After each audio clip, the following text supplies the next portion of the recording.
Eksiğimizi devamlaştırmıyoruz hürmetli vatandaşım. Aksaray.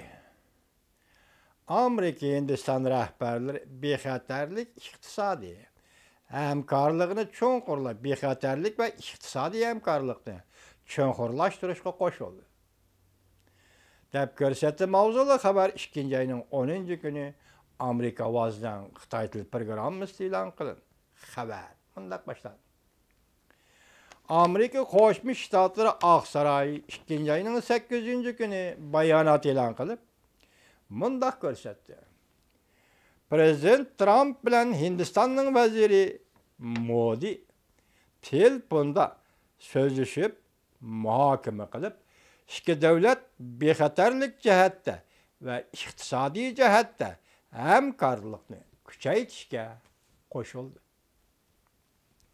Şundaqlı bu yıl 4-cü ayda iki dövlətnin dövlət müdafiə və təşqi işlər ministerləri iki qoşulğan bir ahvalda minister dərcilik söhbət ötküzüşkə qoşuldu. Bayanat degan mandaq qılıcıma vətəndaşım. Bayanatı mandaq görüstüldü. İki dövlət rəhbərləri davamlıq həmkarlışqa vədi verib, indi Tinç Okean rayonida bexatarlik və güllenişni küçəytidigan boldu. Prezident Trump bilan Hindistanның vəziri Modi yana kelgüsüdə Çavuşan yerim aralığını yadrosuzlaştırışda tədbir qo'llanishqa kapolat qilishqa qo'shildi. Çavuşanның yadro qurallari və raketa qurallari eng oxirida Çavuşanның Amerika hücum qilish iqtidoriga ega qildi deb ansirganlikdan Amerika boshchiligidagi xalqaro jamiyat diplomatik yo'llar orqali Çavuşanga xalqaro besimni kuchaytirdi. Bayonotda mundaq ko'rsatildi.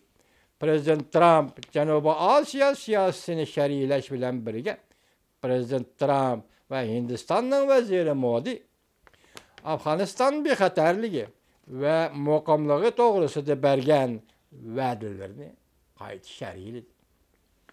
Bundan burun Washington Hindistonning qo'shnisi yadro davlati Pokistonga berdigan yordamni uzib tashladi.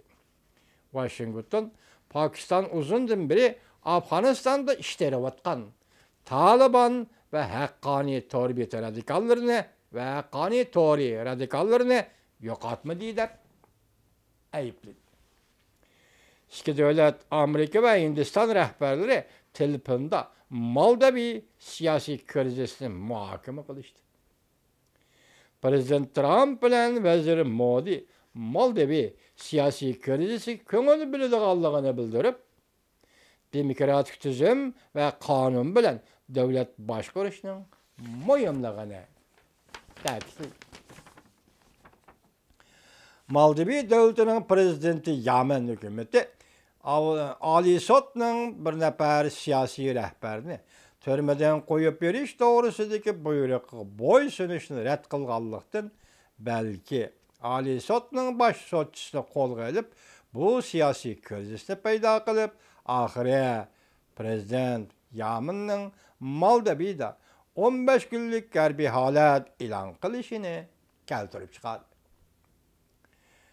Moldavi Hindistonning janubidagi dengizchidagi Hind okeanidagi kichik bir davlat, musulmon davlat.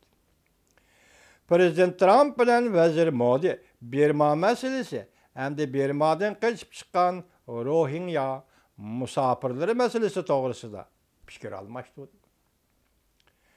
O'tgan yili Birma hukumati Rakhine shtatida yashayotgan Rohingya musulmonlarini bostirgandan keyin 680 mingdan ortiq Rohingya xalqi qo'shni davlat Bengalga musofir bo'lib chiqib ketgan edi. Leksiyalarimiz oxirlashdi, hurmatli vatandoshlarım. Allah sizlarga yar bo'lsin.